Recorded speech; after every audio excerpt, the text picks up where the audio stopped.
جب شادی ہوتی ہے تو شادی کو خوشی کی ایک محفل سمجھا جاتا ہے، اور اس کے نتیجے میں شادی کے دونوں فریق، میاں کی طرف سے بھی اور بیوی کی طرف سے بھی، خوشیوں کو دوبالا کرنے کے لیے ہر حد اور ہر ریڈ لائن کراس کرتے ہیں۔ اس میں کوئی شک نہیں کہ شادی سرور اور نور کی محفل ہوتی ہے اور اللہ کی رحمتیں نازل ہوتی ہیں، اس لیے خوشیاں منانا چاہیے، لیکن خوشیوں کے ساتھ ساتھ شادی کی اہمیت، اس کے تقاضے اور اس کے اثرات کو بھی ضرور سامنے رکھنا چاہیے۔ شادی ایک نئے کنبے کی بنیاد ہے، ایک نئے خاندان کی اساس اور بنیاد رکھنے کی تقریب ہے۔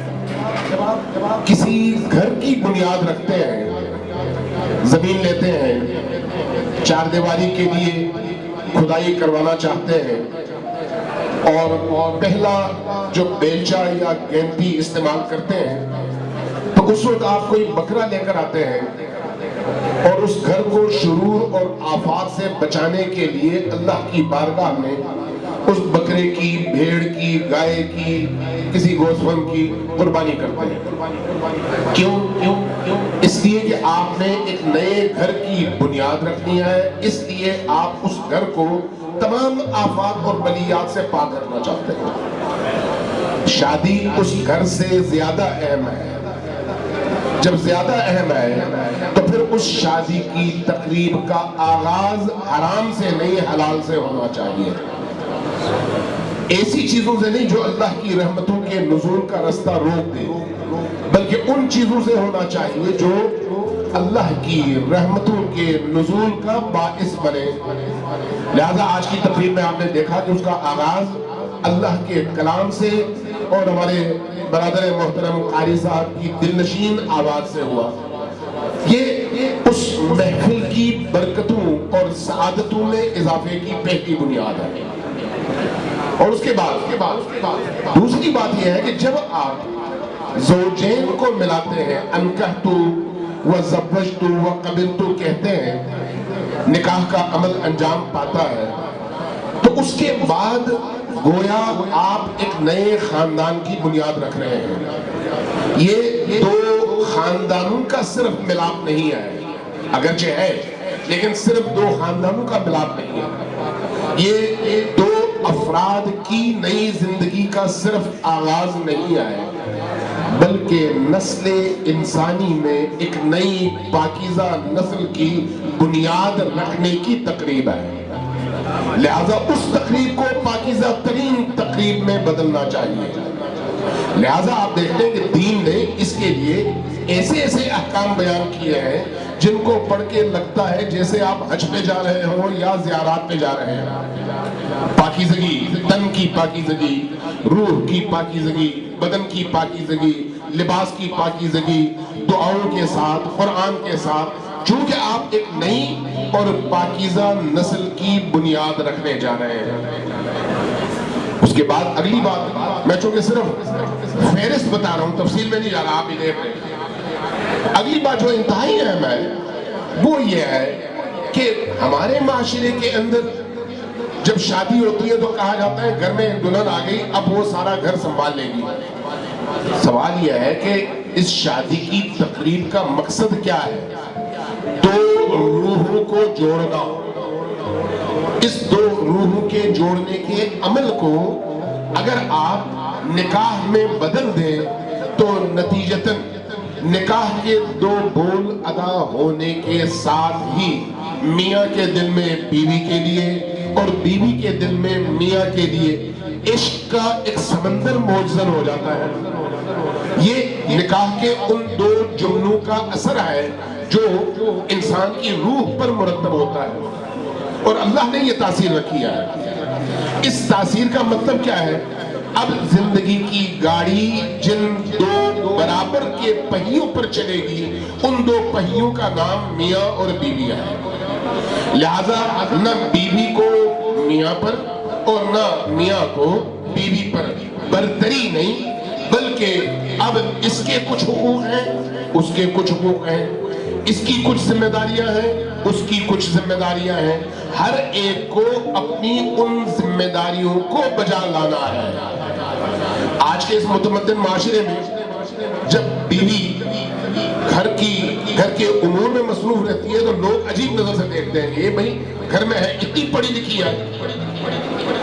اللہ تبارک و تعالی نے بیوی کو گھر کے نظام کو چلاتے ہوئے ایک نئی اور پاکیزہ نسل کی بنیاد رکھنے کی اس قوت محرکہ کا نام دیا ہے جس کے بغیر نہ گھر گھر بنتا ہے، نہ خاندان خاندان بنتا ہے، اور نہ ہی خاندان کا سلسلہ صالح انداز میں آگے بڑھ سکتا ہے۔ جبکہ کسی دفتر میں اگر کوئی خاتون کام کرتی ہے تو وہ ایک کارکن اور مزدور ہوتی ہے، کسی فیملی کی بنیاد کبھی بھی نہیں بنتی۔ لہذا بیوی کی جگہ وہی ہے جس کا تعین اللہ کے دین نے کیا ہے۔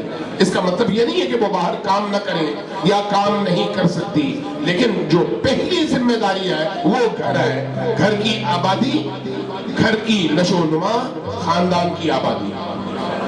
اس کے بعد جو اگلی بات ہے وہ بڑی عجیب ہے کہ میاں اور بیوی کو اللہ تبارک و تعالی نے جس رشتے میں پرویا ہے اس کے بعد جو صورتحال بنتی ہے وہ یہ ہے کہ بیوی شریک حیات ہے اور شوہر شریک حیات ہے، دو برابر کے شرکا ہیں۔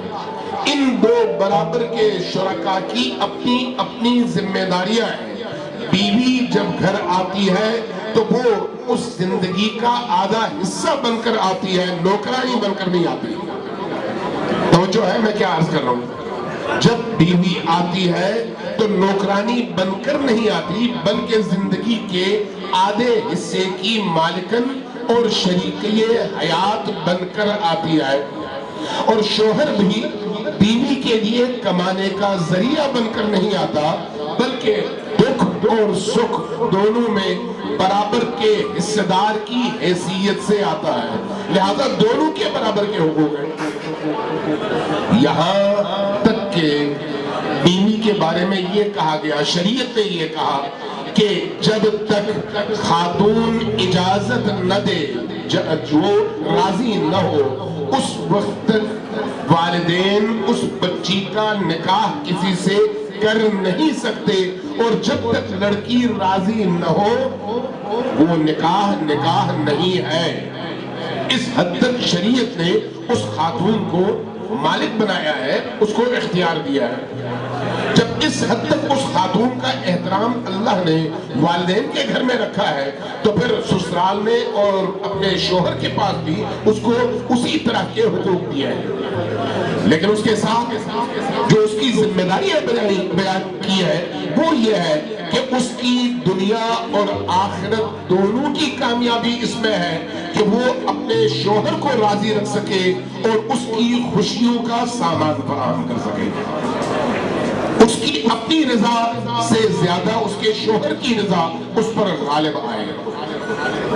تو گویا جہاں خاتون کے حقوق کی بات ہے وہیں پر مرد کے حقوق کی بھی بات ہے۔ اب جب آپ تھوڑا سا آگے بڑھیں گے تو دیکھیں گے کہ اسی خاتون کو جس نے ایک نئی زندگی کا آغاز کیا ہے، اللہ تبارک و تعالیٰ نے وہ مقام دیا ہے کہ اس مبارک مقدس رشتے کے منعقد ہونے کے بعد جب وہی خاتون ماں بننے لگتی ہے تو اپنے فرزند کو دنیا میں لاتے ہوئے وہ جن مشکلات، تکلیفوں اور اذیتوں سے گزرتی ہے، اللہ نے مرد سے وعدہ نہیں کیا لیکن اس خاتون سے وعدہ کیا ہے کہ جب وہ ایک صالح فرزند دنیا میں لانے کے اس تکلیف دہ عمل سے گزرتی ہے تو اللہ تبارک و تعالیٰ اس کی زندگی کے ماضی کے تمام گناہوں کو معاف کر کے اس خاتون کو اس طرح سے نئی زندگی دیتا ہے جس طرح سے وہ نومولود پاک و پاکیزہ ماضی کے ساتھ دنیا میں آتا ہے اور اس کے گناہ کوئی نہیں ہوتے۔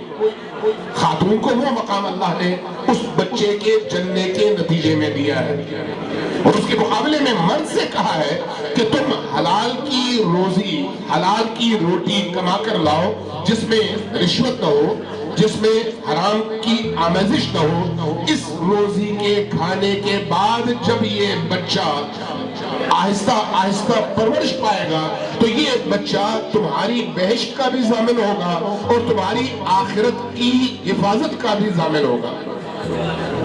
طرفینی ایک رشتہ ہے، لہذا شادی ایک مرحلہ ہے، شادی سے پہلے کا مرحلہ وہ مقدمہ ہے، شادی پہلا مرحلہ ہے، بچے جننا دوسرا مرحلہ ہے، اور بچوں کے جننے کے بعد بچوں کی تربیت تیسرا مرحلہ ہے۔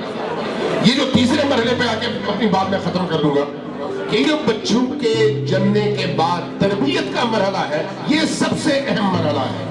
البتہ اس سے پہلے بھی بچے کو جننے کا جو عمل ہے یا شکم مادر میں بچے کی حفاظت کا جو عمل ہے، یہ خود ایک مقدمہ ہے۔ اس حوالے سے اگر والدین باوضو رہے اور خصوصاً ماں باوضو رہے تو اس کے باوضو ہونے کا اثر اس بچے کی پوری روح اور پوری حیات پر پڑتا ہے۔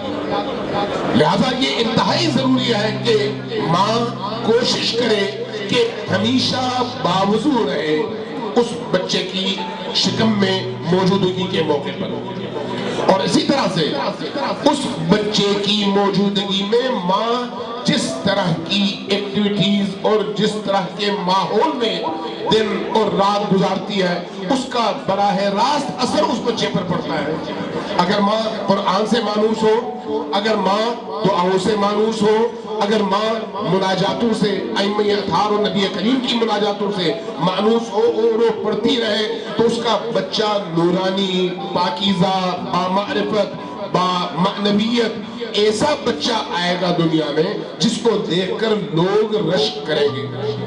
لیکن اگر اس کے برعکس ہوا تو اثر بھی اس کے برعکس ہوگا۔